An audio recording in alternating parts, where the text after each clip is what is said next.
Hi, everybody.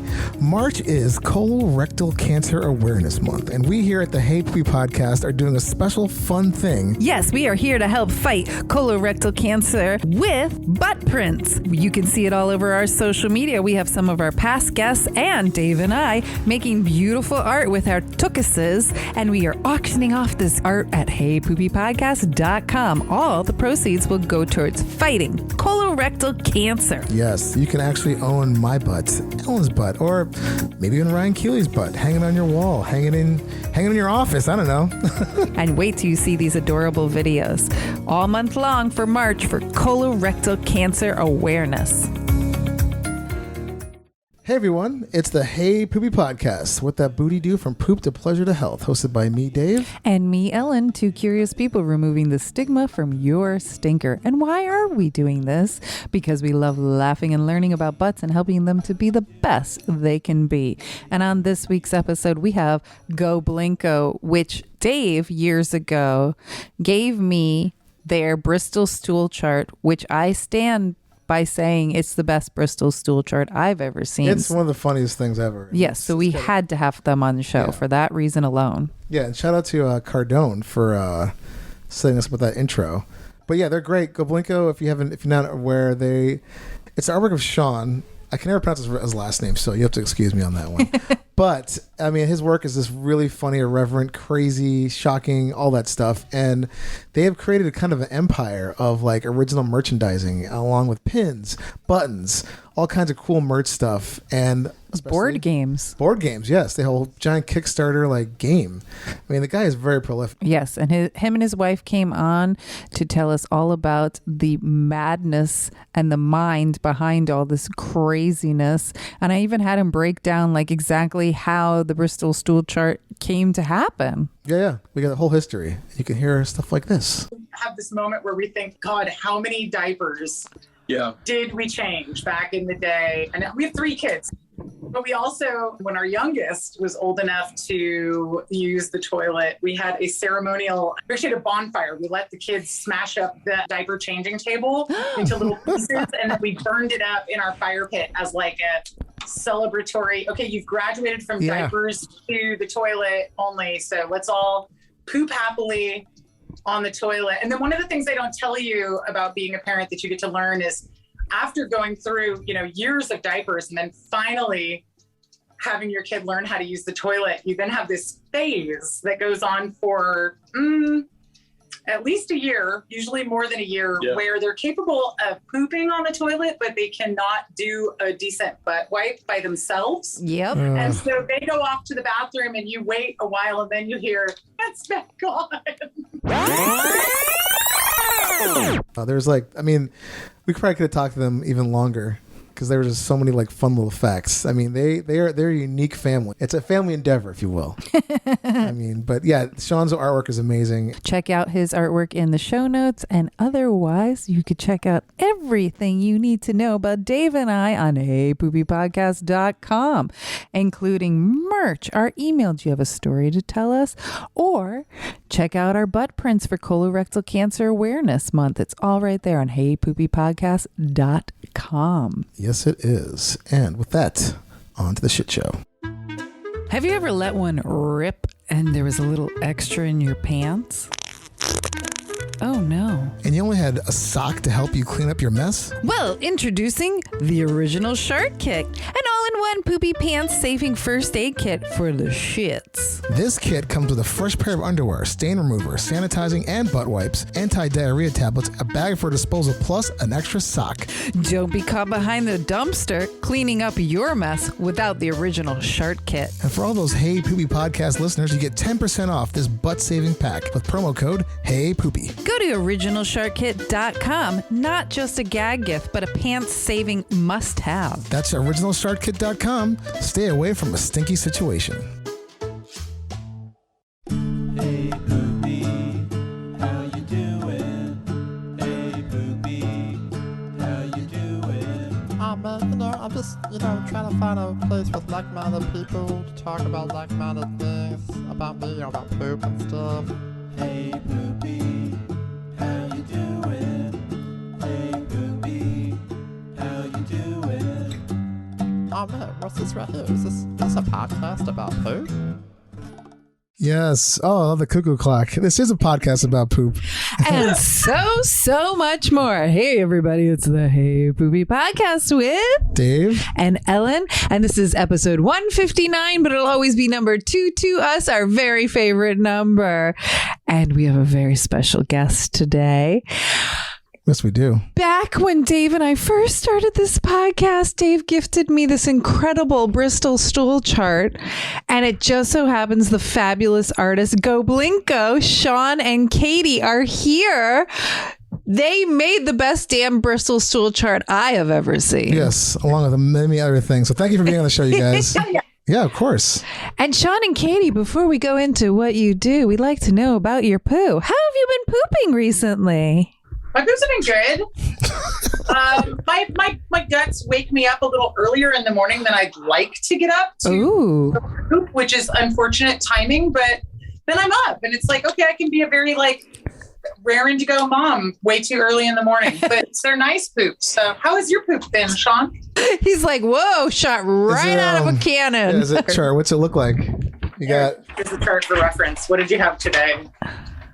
Oh. But it's usually a number 4.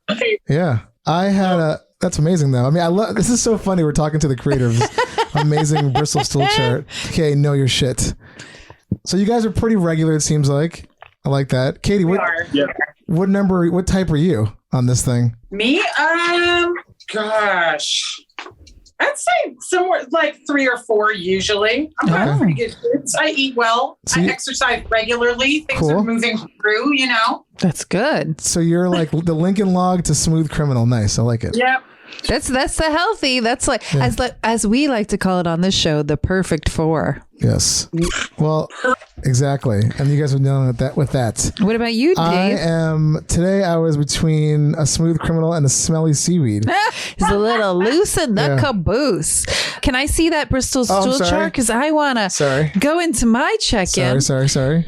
So from last week's episode, we got a hot tip from our new guest, David, and he told us about this. I've always heard about the apple cider and how that's really good, but he does apple cider diluted with water with some honey. And I was like, you know what? I'm going to try that. And I made a smelly seaweed type 5 today because of that apple cider honey concoction. And I have been quite constipated recently. So far, so good. Thanks, David, for your hot tip. Nice. Love it. I really wish doctors would actually use your Bristol Stool Chart. That'd be so funny. Like, just point to the. We should give them to doctors. That's a really good idea. You should. So a funny story. Is it funny story time yet or no? Yeah, go. So a funny story is when we first made the Bristol Stool Chart, I had printed up 20, 30 of them. And I was just walking around with them in my bag with a roll of tape. And everywhere that I would go into the bathroom and then hang up a Bristol. Any store, the library, wherever. I just would go around and hang them up without asking anyone's permission. And it never even occurred to me that there's an enormous swear right at the top of it. I never thought there was anything inappropriate about it. And then maybe you need to make a PG version just for right, maybe just put poop instead of shit. I printed this one out, a few weeks ago when we were supposed to do the first iteration of this podcast, and we had our technical difficulties. And then to put it aside, to save for today, I just hung it up on the wall in our kitchen. And it did not occur to me until 2 days ago. And it's not very appropriate to have this up as kitchen decor. I'm sitting there eating my lunch and looking at it going, oh, maybe that's not but I guess I love the poop chart so much. I'm just willing to hang it so up. Funny. If it's bugging anyone, But it did. It generated a good conversation with our youngest kid about whether the toilet is actually is the entire toilet alive, or is there it's more like a hermit crab, like a soft creature that's inside of it with the eyes and the tongue and stuff. Then this crystallized piss, I guess. Jesus Christ, crustacean. Yeah. It exudes some sort of polymer or something that forms these little teeth. I think you genius. just invented, Sean, I think you just invented a new horror movie about a hermit crab that goes into a toilet and then just like wreaks havoc on community. Which that kind of goes into my next question is like, how did you guys start Goblinko? Like, it's the artwork I was being a fan of. You guys do that one zine, Pork, I believe it was called. Or if you still do it. But I was always curious, like, when did you get into this? Like, how did you even start this whole, this crazy world? We started Goblinko because we started dating, like, Jesus Christ. It was like in 1998. We needed something like, a collective art name at that point. Mm-hmm. And I was doing this zine called Goblin's Armpit, and her name is Katie. So it was like Goblin Company with the K was like to have a more severe or Russian sounding name, I guess. Yeah. So, but I mean, I've been drawing since I was like, I can't remember like starting drawing. Basically, like was so young. He's been drawing forever. And then I decided to be an artist, like also similar to like when I was 8 or something like that. Oh, so wow. I've been on this track for a while. Wow. No, it's pretty incredible. I would call it high art, though. No, it's not high art, but the world needs gross art also. Yes. So we get the whole, artists having day jobs and then making art nights and weekends thing for a while. And then we started doing Pork, the magazine. We had done zines before where it was like, okay, here's my photocopy thing, and I'm trying to sell it to you for like $2 or $5 or whatever. And it's really hard to sell $5 zines to people. Like, you really got to convince them, like, this is great, you would need to spend $5 on it. And then Sean started working for a free magazine where the model was everything was paid for by ad sales. And he didn't like the way he was necessarily getting treated at that place. And he was like, hey, wait, I could do my own free magazine. So we kind of turned the idea of the zine upside down and sold ads to people and then gave the magazine away for free. And then about, 6 months to a year after we started the magazine, we started making like t-shirts and pins and patches and stuff, and using the magazine as like an advertising vehicle for the products that we were making that all feature Sean's artwork on them. And then the like merch line rapidly overtook the magazine in terms of like what we were doing. And Sean had already quit his day job to do the magazine. And then I was able to quit my day job based on the merchandise sales. Amazing. And we like never looked back. We were like, okay, let's just make more stuff with Sean's amazing, weird, gross artwork on it. And there's a huge audience out there that loves ugly or disgusting or, nasty or whatever. So we've just kept on going with it. Yeah. I have to ask, are your poop products a big seller?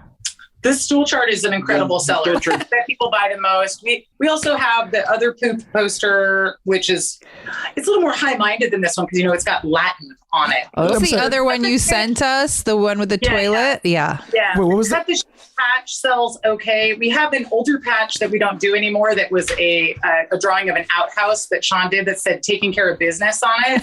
That one sold out, so we don't have that one anymore. But there's always a market for poop products because, as the good book tells us, everyone poops. So. Yeah. Heyday, like between like 2014 and 2016, where like this stuff was selling really well. Yeah. And then basically we transitioned from being a like t-shirts and stickers and patches and pins company to doing this board game around 2017. Yeah, that's when the game came in. Oh yeah, I saw that on the site too. So and it was partially because of how Instagram changed. Like Instagram changed the way it was delivering posts to people. Like we went from getting like 300 or 400 likes on any given post to like getting 80. Yep. And that was that long ago. And then it's funny like to see people complaining about the same shit now, like in this 2022. Yeah. It's like 7 years ago, I was noticing that. Yep. That's why we have to work together. You post our stuff, we post your stuff. We got to flood it with all of the poop people together. Totally. Okay, I have to go back to this Bristol Stool Chart. First of all, Katie, your idea of hanging it up in local restaurants needs to be expanded. Yeah, I mean, I think about how every restaurant has that choking chart, you know? Like what you do, somebody's choking. Why don't we have a poop chart in the bathroom so everybody knows if they're having a healthy poo or not? Like, it's such a great idea. We were going to market a companion piece to the poop chart, which was going to be called the Captain's Logbook. Put by your toilet to like your poop diary for every day. But we figured it wouldn't be as big of a seller as just this amazing poster. So that one never took off. But somewhere in the back of the mind, there's a Captain's Logbook that you have to entry about it. So did you? I hate to bring up other media, but did you guys see the Reno 911 Search for QAnon movie that they did? Yeah, ridiculous. So good. Diarrhea app. I was just like, okay, did you log your diarrhea today? I have to see it. I haven't watched it yet. I loved it. It's on my list. I love Reno now. Going back to the Bristol Stool Chart, you're also the most creative when it comes to your Ass Goblin, Smooth Criminal, Smelly Seaweed. Where did these names come up from? Because we've like in the beginning, we'd show this chart to our guests before COVID and be like, what did you poop today? And they'd be like, oh my God, I guess I had ass goblins. And like we literally for the first year of our podcast used your chart as the number one like way to explain. Oh my God, I love it. Yeah. So, but I'm like, okay, so Sean, how did everybody knows type 1 is like rabbit pellets. It's terrible. It's just like one level away from being constipated. Why is that an ass goblin? Because they're small and annoying. I mean, that's a proper answer right there. And so please go into the other 6. Okay, so I felt like the real McCoy is like this old timer, like when you're shitting out a log, basically, right? Which doesn't make sense because the next one is like the log. Making log looks more like a log. Yes. It's like the proper log, even though it's not proper. It's Smooth Criminal just because Michael Jackson jokes are always. It's Smelly Seaweed because it looks like seaweed. Yeah. And Lumpy Fart because it's like a shark, but it's like unsatisfying. But yeah. Well, if it's in the toilet, I would say if it's in the toilet, I would call it satisfying. If it's in your pants, it's unsatisfying. Yeah, that was just ridiculous. The Rancid River sounds like an awful ride. I know. Sean is the king of naming things.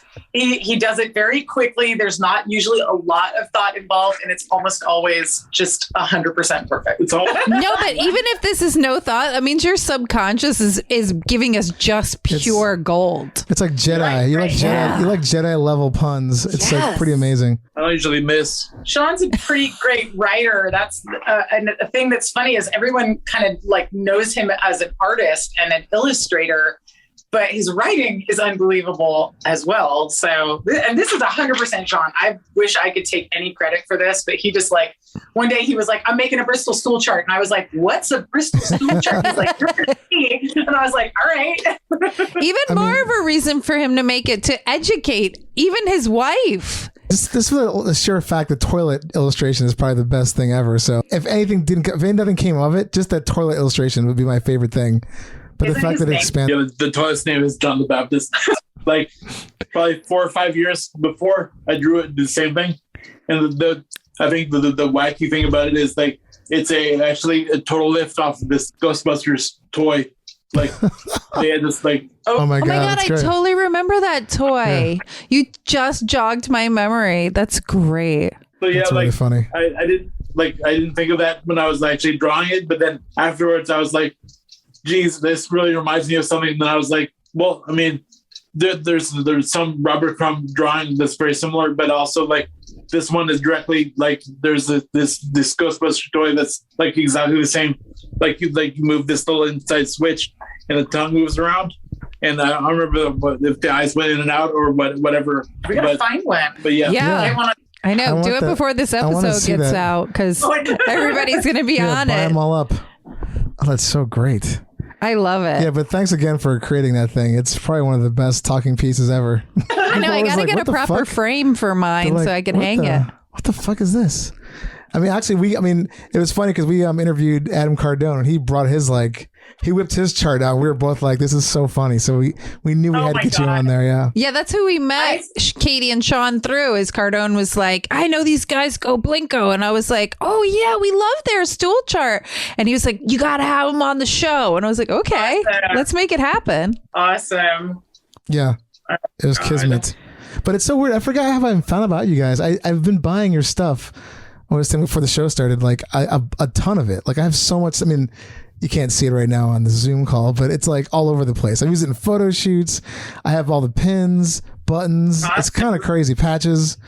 The hot dog one. Oh, was it All American? What was that one called? Yeah, and then there was a second one also, both with hot dog patches. Yeah. For the patches? Yeah. Yeah, I think there was was there a Dogaff one? No, there are 3 different hot dog patches though. Yeah, there was All American and then something else and then the second one, but I can't remember what came in the middle.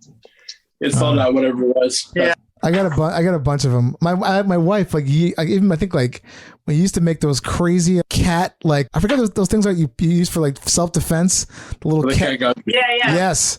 Those things she wore. I mean, she never used it, but she wore that thing out, basically. So she had to buy a whole nother one. But again, I've been a big fan, so this is really exciting for me. Yes, Dave and I, in the first year of doing the podcast, we were asked to be a part of this thing called ButtCon, which was a convention of everything you could think of butts, which was so much fun to do. And Dave and I interviewed people. We met Dr. Evan Goldstein there, and they kept telling us in our booth they were going to make us a Bristol Stool Chart. And so we got there really, really hours before it started so we could set up, and they kept telling us, we're going to bring you a Bristol Stool Chart. Hours went by. I was like, are you guys going to do this? And they were like, actually, we just don't have time to print it up. I was like, good to know you thinking about it at the last minute after you've been telling us for weeks that you're going to have it. Right. And I turned to Dave and I was like, I have this Goblinko one. We got to have some kind of Bristol Stool Chart in our booth. And so I taped it up, and that's kind of why the first one got a little banged up, so to speak, because it was out in public. And if I knew better, I would have brought in a proper frame for it and everything. But yes. So your Bristol Stool Chart has been a part of HeyPoopy since pretty much the beginning. That's awesome. Yeah. I love it. Hey, another weird thing about when we were first going out was there's the Kinokuniya bookstore in Japantown in San Francisco. They started carrying it's that Taro Gomi Everyone Poops book. That's originally. Oh yeah, I've heard of that. Yeah, in the 70s, I think. But then it was the American translation was in the 90s. And so we bought that very early on. We bought it really early on as preparation for having kids, but for way later. But geez, where am I going with this? That's cool. Is that the inspiration to your Bristol Stool Chart? No, I think it's just more of our attitude or about pooping in general is that it's just since everyone does it, it's not really something you should be weird about or secretive about. Yes, totally. That you're preaching to the choir on this show. That's for sure. I also feel one of the weird things is that we're going through this sort of I don't want to say what is it or people are really into butts and shitting right now. Yeah. The poop emoji, you can buy a pool float with it, or I've seen hats. It's everywhere. It's kind of crazy how viral it's become. And big butts have been popular, which is fine. But I just feel America's kind of the 4-year-old in terms of this stuff, which is it's funny. It's I feel it's definitely the definite progress. I mean, especially since the 80s, at a very immature okay, you're just noticing now stuff. Mm-hmm. You're just saying that America in general is at the anal stage of development. Yeah, that makes sense. We are a very young country. We're only a little over 200 years old. I mean, come on. Maybe we are in the terrible twos. I know. It's been a long time in the terrible twos. We should move out of this shit. So you were saying that when you started having kids, I don't know how old your children are, and you were diving into understanding about poop and kind of normalizing it with your art. How do you as parents go about talking to your kids about poop? Because it seems like some parents out there are too afraid to talk to their kids, where it sounds like you as parents are a lot more open. But we're very, very open. There was can I tell a story? Yeah. So when our oldest was potty learning, they call it now instead of potty training, because training is too much like a dog, but whatever. There was this one day I will never forget where Sean was like, basically walked him all the way through exactly how you poop on the toilet so that he could make that jump from diapers to using the potty. And Sean's in the bathroom and I can hear him talking to our son, just like, so first you pull your pants down and then you get comfortable sitting down on the toilet and then you want to just relax a little. And he's like walking through all the steps of what you're going to feel your body doing. And the entire narration of how to poop. And I'm just hearing it from the other room in our house. And I'm like, okay, this is like our lives now, like we've got these little children that we have to deal with. Every once in a while, we have this moment where we think like, God, how many diapers did we change back in the day? And we have 3 kids. So wow. But we also, when our youngest was old enough to use the toilet, we had a ceremonial, we actually had a bonfire. We let the kids smash up the diaper changing table into little pieces, and then we burned it up in our fire pit as like a celebratory, okay, you've graduated from diapers to the toilet only, so let's all poop happily on the toilet. And then one of the things they don't tell you about being a parent that you get to learn is after going through, years of diapers and then finally having your kid learn how to use the toilet, you then have this phase that goes on for at least a year, usually more than a year, where they're capable of pooping on the toilet, but they cannot do a decent butt wipe by themselves. Yep. And so they go off to the bathroom and you wait a while and then you hear, that's back on. Damn. So you guys done a lot of diaper changing and a lot of ass wiping is what you're saying. I also wish you guys were my parents. Besides Sean teaching your oldest, like step by step, like being that patient and loving to like really break it down. But then also, really like burning your diaper changing table. I mean, that's so punk rock. Like I bet the 2 of you were like, no more kids. And this is how we solidify that. No more diapers. Absolutely. I absolutely love that. You guys are the coolest fucking parents I've ever heard of. Especially that your Bristol Stool Chart is hanging in the kitchen, which I kind of like it in the kitchen. Like maybe you should talk about like if you had Ass Goblins today, you need some more fiber. Let's like up the chia seeds or the flax, We do talk like that. But then ironically, our oldest is the one who's the most squeamish about talking about body functions at the dinner table. So there's kind of a like, can we not talk about this at dinner while I'm at? But how old is the oldest? 16. Oh, yeah, of course. They're probably like, I'm going through puberty and I have enough going on. This is like, Parents don't be so weird, Oh, yeah. And how old is your youngest? He's 11. So okay. They're like little stair steps. You got 16, almost 14, and then 11 and a half. He's going to be 12 soon enough. So wow. So they're definitely like, oh, come on, we got to talk about shit again. Was the 11 a little more into it?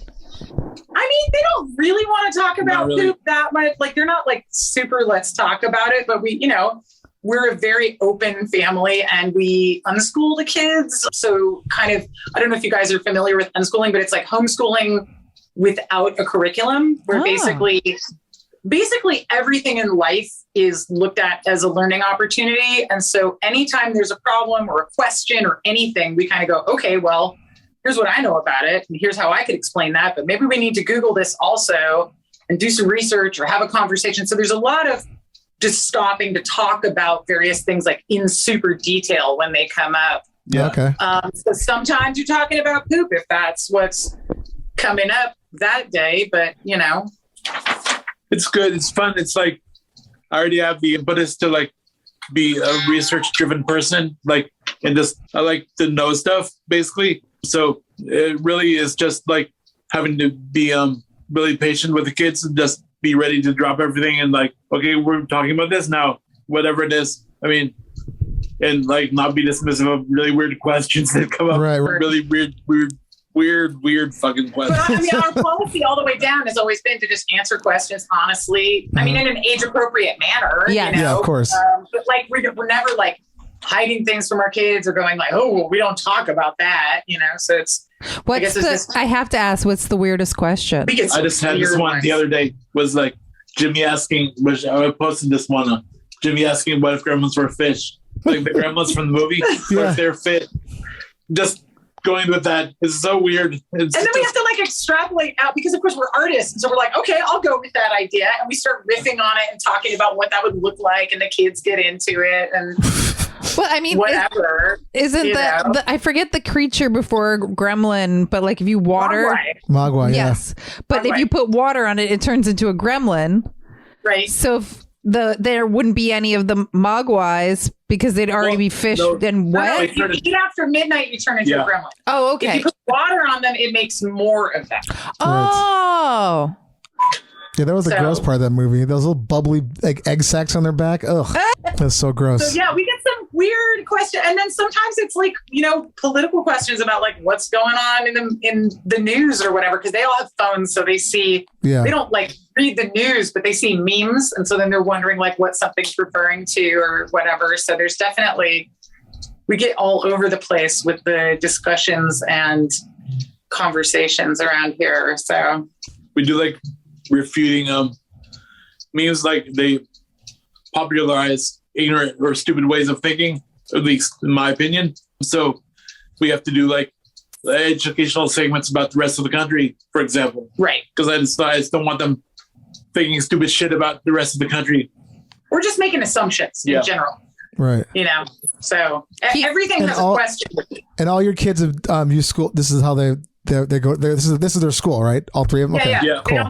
Oh wow. Cool. I just feel like for us, it's very personal and it fits with what we're doing. Yeah. But I don't know if it would necessarily work for other people. But I felt like it's worked really well for us. Yeah. That's awesome. Yeah, that's great. I love it.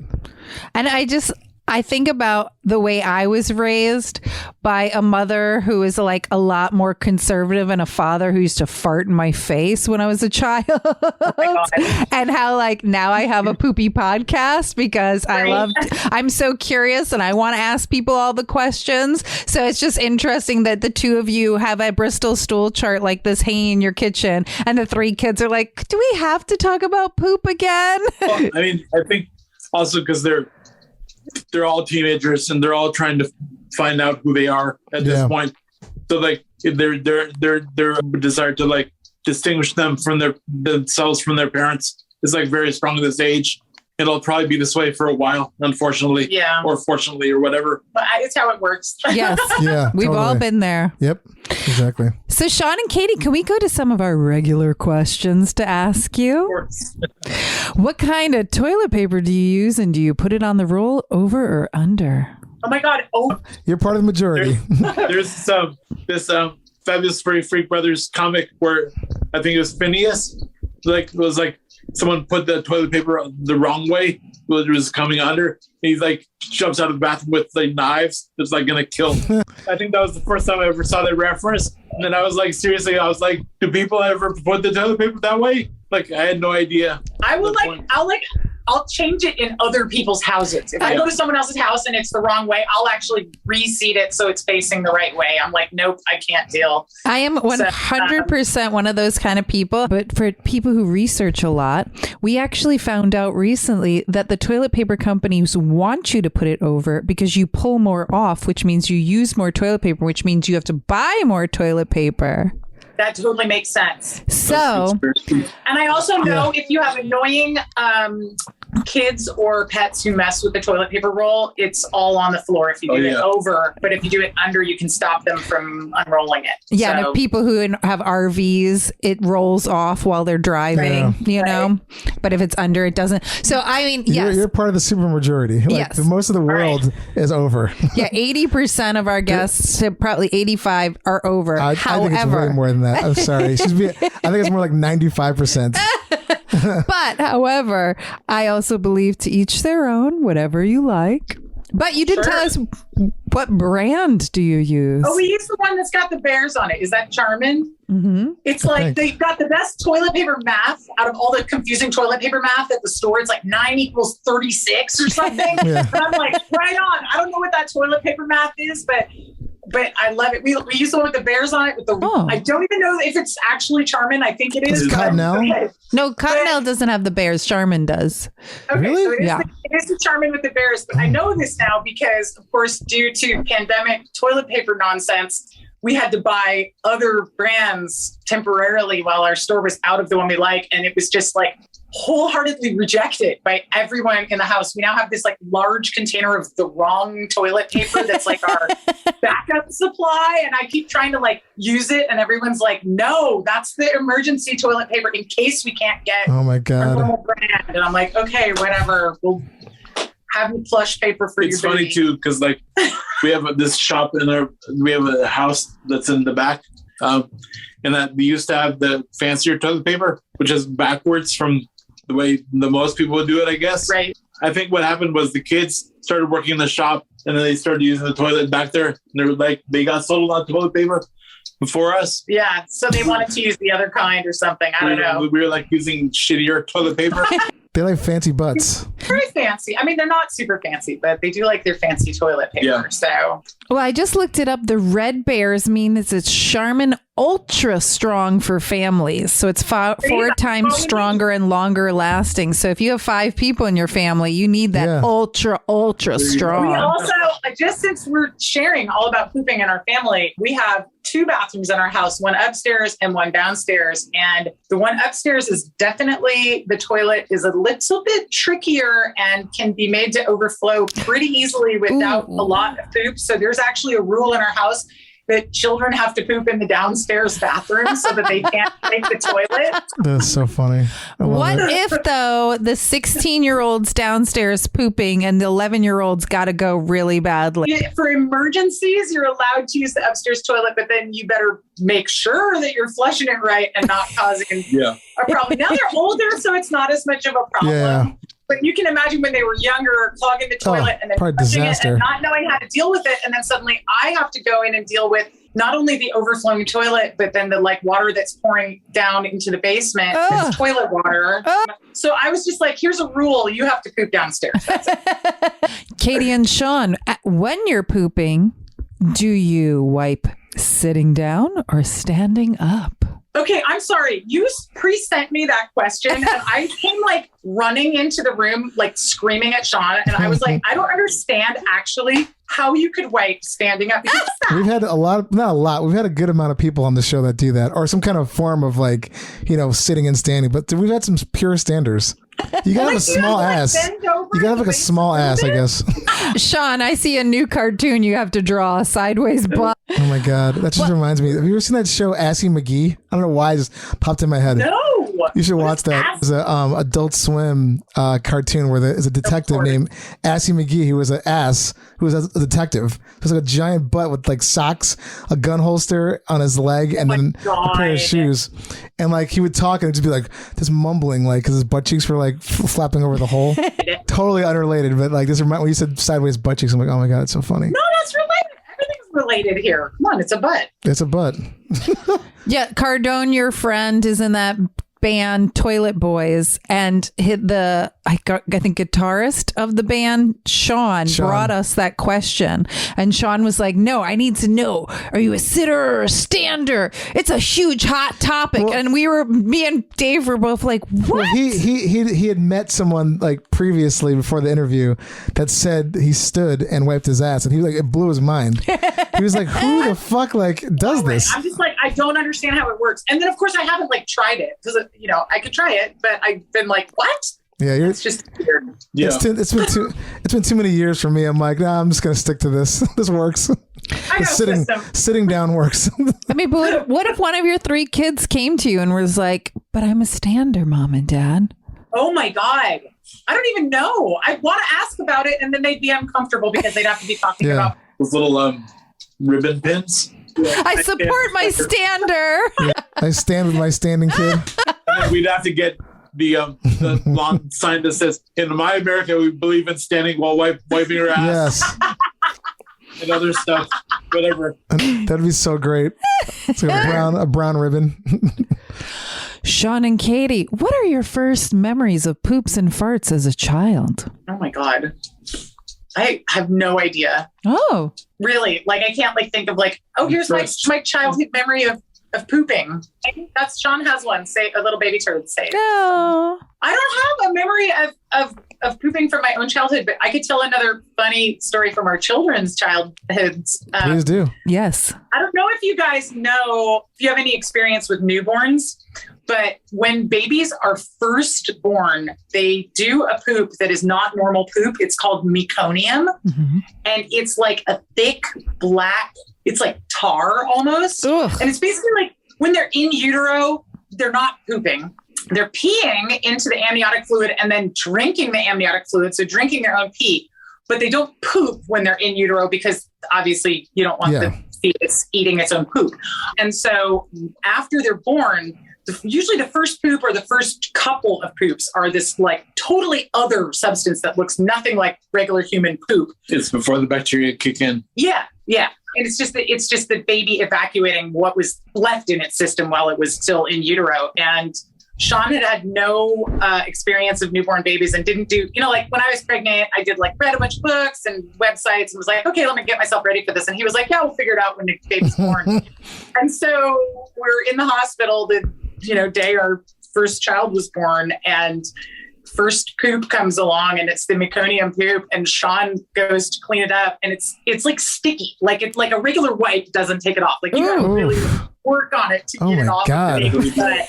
And he was just horrified by it because he thought that was going to be that's how babies poop, just all the time.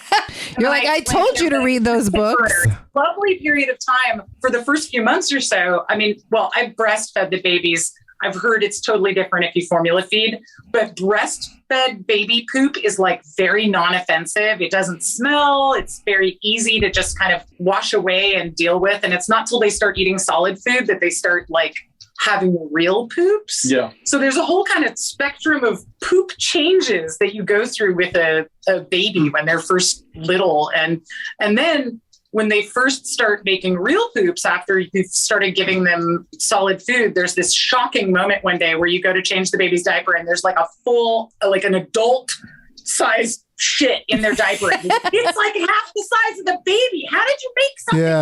Yeah, it's pretty remarkable. Jesus. Yeah, that's a nightmare. I couldn't imagine seeing that. Sean, I think I see a new chart in your future where it's the stages of baby shit. That's for new dads. Yes. I think that would be hot seller. Hot. Yeah. I like it. Yeah. There you go. Get that cracking. Katie and Sean, what are your best cures for diarrhea and or constipation?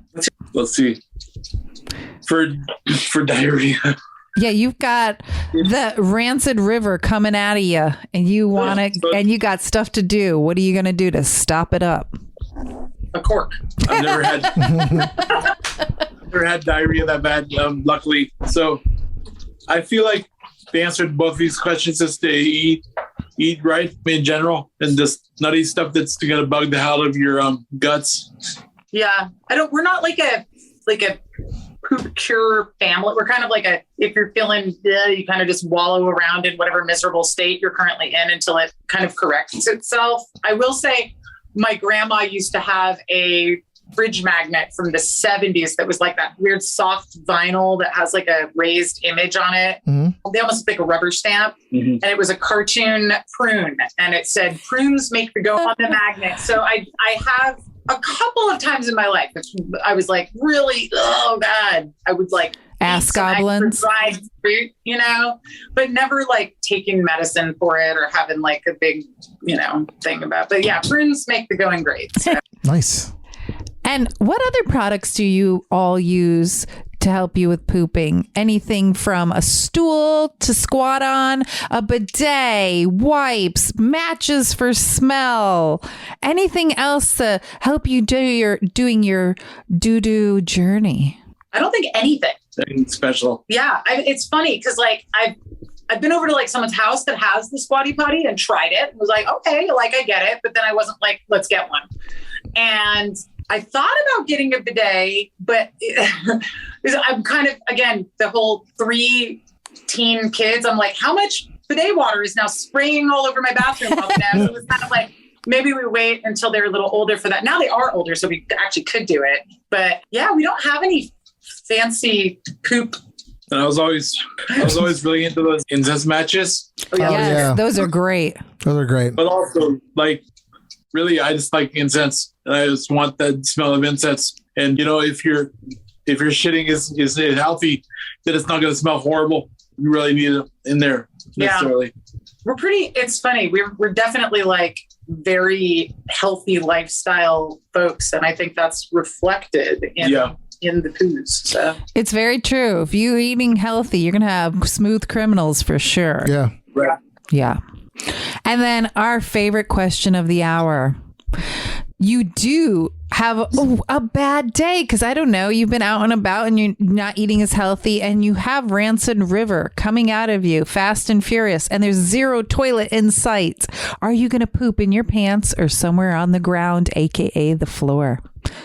Floor versus pants. Floor, pants. I mean, I try to be polite and find either a trash can or go outside on the ground, but if it was an emergency, I'd like not on a carpet, hopefully, but That'd be interesting, like little side note. You're like, oh, hey, by the way, I just shit in your carpet. Katie, it sounds like it's happened to you before. No, I've fortunately not actually been in that situation, but I think that's the choice I would make. I mean, I would just think about whoever had to clean it up, and try to make that job as easy as possible, whether it was going to be me or some other unfortunate person. God, yeah. So what you're saying is neither of you have ever pooped your pants. Oh, he's pooped his pants before. Because she called you out real quick. No, like a drinking situation. Right? We've all been there. This is where we celebrate it, is on the HeyPoopy podcast. Tell the story public, I guess. So when my dad is getting remarried, I think I was like, Jesus, before we got married, I was like 21, probably. And I got so pissed. I got shit-faced. And I was drinking so much that my guts basically totally lost control. And then I had to leave it was like weird. Like my dad and my stepmom were doing this camping marriage thing. So like the bathroom was like a mile away from the campsite or something, like really far. Oh. And me being drunk, and it was at night and I couldn't find the fucking bathroom. And I was just like, going really far to find it, and then like being like, okay, so I really have to go. And my stomach was so fucking upset, and I was like, what the hell am I going to do here? And so that was more of a case of me losing control of my bowels. Like I think I got into the bathroom and I was like by the sink, and then I was my whole system was like, nope. Your body was like, we're close enough. They're like, we're close enough. Oh my God. And then I was really smelly for the wedding itself, and in hindsight, but at the time it was traumatic. That's what this show is all about. So like, what's that smell? When Dave and I have shit our pants, we are not proud of it, but we brought it to this show to celebrate it because you know what? Everybody's done it. Right. Even if it's a shart, it has happened. I mean, shit stories are funny. And they're hilarious. They're always funny. They are. Sean, thanks for bringing it. Not when they're happening, but for sure they're hilarious. All right, well, you answered all the questions, which was great. Oh my God. Hey, if you have any other story, here's your moment to like, if you guys have any more poops, farts. I mean, I feel like I planted some seeds in your head on new charts to make. And I mean, I almost would love your Bristol Stool Chart in a travel like credit card size so I could keep it in my wallet. Oh my God. That'd be a great one. That'd be nice. I like that idea. You could do an animated version. We have a really big one. I sent you guys the modest size one. We actually make a 24 by 36 inch, like a full. That is great. I love that. Well, maybe this will jog some memories. We're going to do a little segment called Shitty Choices. Shitty Choices. And you get 2 crappy choices, and you got to pick one. Right. So the first one is you can have your butthole on your forehead, or you can have it in the same spot where it lives now, except that it's just 10 times bigger. I mean, the poops are 10 times bigger also? I mean, whatever's coming out of there is going to be like pretty big. But let's just say it's just the hole is just 10 times bigger. That's terrifying. Yeah. I don't want either of these crappy choices. Okay, I think I would definitely pick my butthole being bigger. Just so you don't have to have a butthole on your forehead. Yeah. Yeah. I guess you don't have enough hair to have the option to like grow your. And it would be if you were out in public and had to take a dump and you could just flip your hat up and be like off and squatting down and all of that. Like, Yeah, but just think about like talking to somebody and you automatically fart in their face. You're definitely gonna have to God. you have to like wear like a winter hat or something like over us. I was like just put it All over the time. like you're just gonna be like a Peanuts character or something. I if you sharted in your hat and it was the Rancid River and it started, I'm going to choose that one just because it's so disgusting. Your intestines are like running to your head. Yeah, all the Then- plumbing's backwards, but yeah. It's your ass. Yeah, duh. Okay. No, it's like a woodpecker, like all the way around your head. Like it's like your intestines go down and then back. It's so long; it can go every which way in your body. You know? Or like My if you're, intestines go down my leg and then come back up. but if your like Just- butthole was in the middle of your forehead, maybe your mouth is where your butthole is. Would your seat of consciousness be in your forehead, or would it be in your ass? I didn't go that deep into this question. It was more just like I just want to see the idea of like how like if you can handle having a butthole on your forehead or 10 times bigger. So it looks like we got 1 for 10. Sean is one of each. Okay.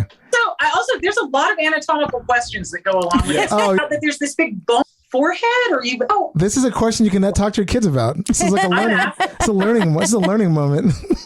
I'm going to ask them and I'm going to tell you guys what. They Oh my said. God, please We're do. going to have answers for this one. Please. So, all right, No, that's the only one. We you'll just get that's two. your only You choice. get 2 choices. Yeah. You that's can play along on that's a- Instagram with our other episodes. Oh, I guess that's Yeah, that's a whole Yeah. nother show of just these awful questions. crappy. What about you, Dave? What are you choosing? Actually, you go first. What do you think? I am choosing the 10 times bigger butthole because just think of how many things you could hide in there.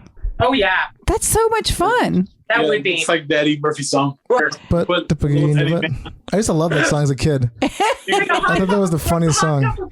We played it on the music episode, I think. Oh. It's really funny. Oh It's my so stupid. God. It's so funny. You guys need a whole music episode that's all about. Oh, we do. We did. have We had one. it in our It was, first like, year. Early on. Okay, It was like early on.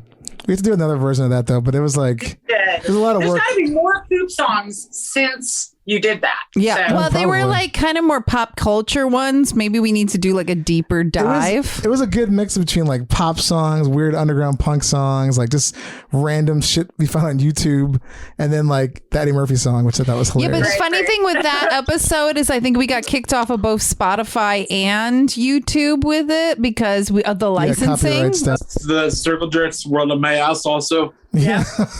It's a There good you one. go. I still have the list somewhere. Like I started a gigantic list of that stuff. I was like, this one's about farts. This one's about shitting. This one's about just butts. So anyway, I went with 10 times bigger because I don't think I can handle having my asshole on my forehead. And that's just like too much. I mean, but again, if everybody, who knows? If half the world did and the other half didn't, maybe, we'd be a slightly better place than we are now. Exactly. Again, I think my answer is greatly influenced by the season, and that like as soon as I walk out of the house, I'm wearing a hat these days. So like if you ask me that question this summer, I'm probably going to pick the big butthole instead of the forehead Also, butthole. But if you had it on your forehead too, like if you sneezed, all of a sudden, like sometimes a fart come flying out. oh my god, I totally think about that, like how the ear, nose, and throat are so connected. Would your butthole be connected to ear, nose, and throat? You know, you could just scratch your ass like so much easier. You can just be Yeah. like, is it like a dainty, cute forehead butthole, or does it have like a bunch of hemorrhoids? I mean, I think it's like whatever your butthole looks like now, that's what you get. Yeah, it's just moving locations. That's all it is. We're transferring the plumbing. There's So. something wrong with the one between your butt cheeks that we have to just like move it. It's just like whatever you got we're working with right now. That's what you got in your forehead. So it's literally the same thing. It's like when people get the surgery where they have like a poop bag because their intestines don't work. Colostomy. But, I mean, you'd probably be a celebrity. Yeah. You guys should interview someone who's had that surgery. Yeah, we We've talked have. to people, yeah. Yeah, We have. We have because we've had colorectal cancer survivors. Yeah. We run are the always gamut. cool with more. We're always cool with more. We We run the celebrate gamut. everything. So we're gonna get to a little news right now.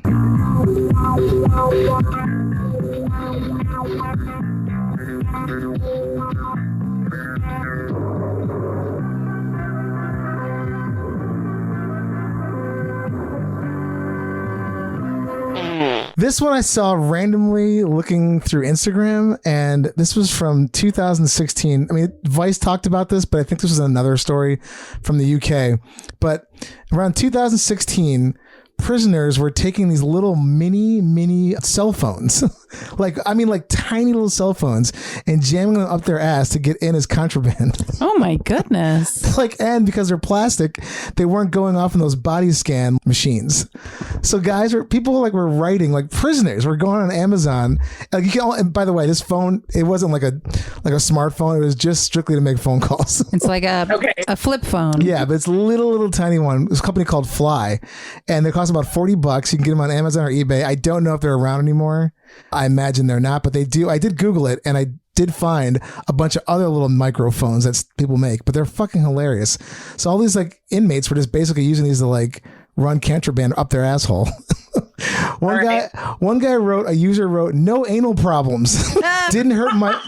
That's my favorite one, at all. No anal problems. Didn't hurt my bum at all. Thanks, guys. And they were saying these phones were at the time in the UK. They were everywhere.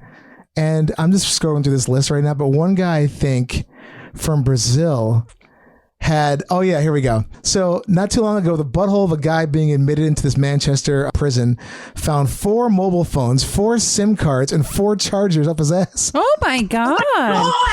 And then they have a report of a Brazilian prisoner whose anus was like the Aladdin's cave, it says, of contraband. He had 2 mobile phones, 2 batteries, pliers, 2 drills, 8 pieces of a hacksaw, and 5 nails and 3 SIM cards up his. Yeah, he definitely did. So we wrapped that sucker up. That was perfect. It's like a bow on that. Yeah, that's insane. Oh my God. Also, I imagine you're probably a lifelong prison person if you're able to do that. That's just no problem. Just keep adding more. But also, aren't they terrified they get stuck up there? I mean, we've done plenty of stories of stuff getting. I mean, who knows? I just got this book recently that talks about these 3 doctors did it's basically a book of X-rays and the weird shit people have put in themselves, and it's shocking. Scissors, forks with the pointy side up first. Oh. Yeah, it's nuts. People are like, I like the big stuff doesn't bug me, but the pokey stuff makes me. Yes. Yes. It's insane. It's insane. Well, with that crazy and ridiculous story, thank you so much for being on our show. You guys were awesome. You're legendary because you're Bristol Stool Chart.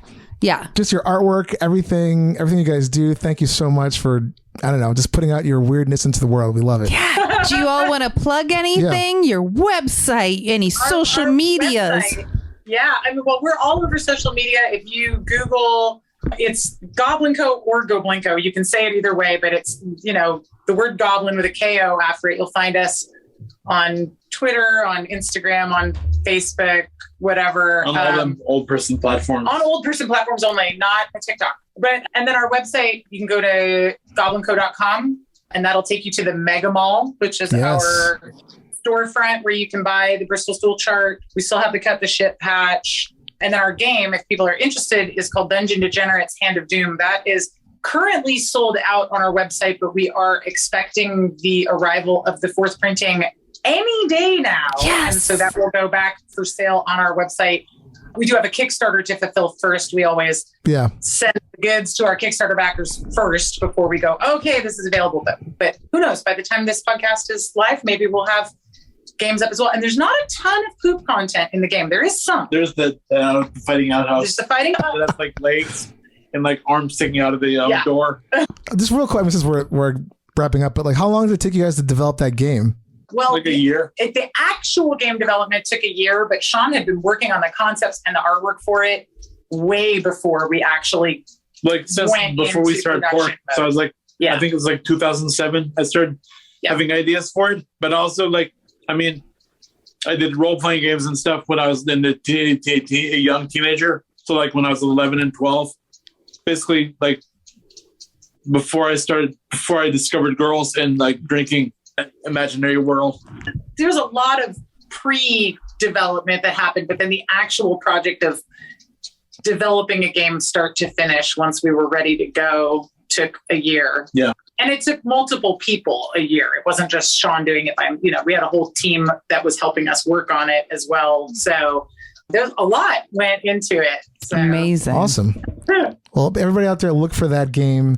And thanks for laughing and learning everything but with us. And happy pooping, everybody, and enjoy your butthole. For more info, go to HeyPoopyPodcast.com or email us at HeyPoopyPodcast@gmail.com. You can send in show ideas, guest requests. Check us out on Twitter at HeyPoopy, Instagram at HeyPoopyPodcast, TikTok, HeyPoopyPodcast, and our awesome new Facebook fan page. Go check it out at HeyPoopyPodcast. We're also on Discord at HeyPoopyDumps, or you can contact us at our new awesome hotline, 203-998-5579. Hey Poopy Podcast is brought to you by Perfect for Entertainment. Produced by Dave and Ellen. Edited by Dave. Executive producer Stormy Leather. Theme song by Jordan Perlson. Hey Poopy!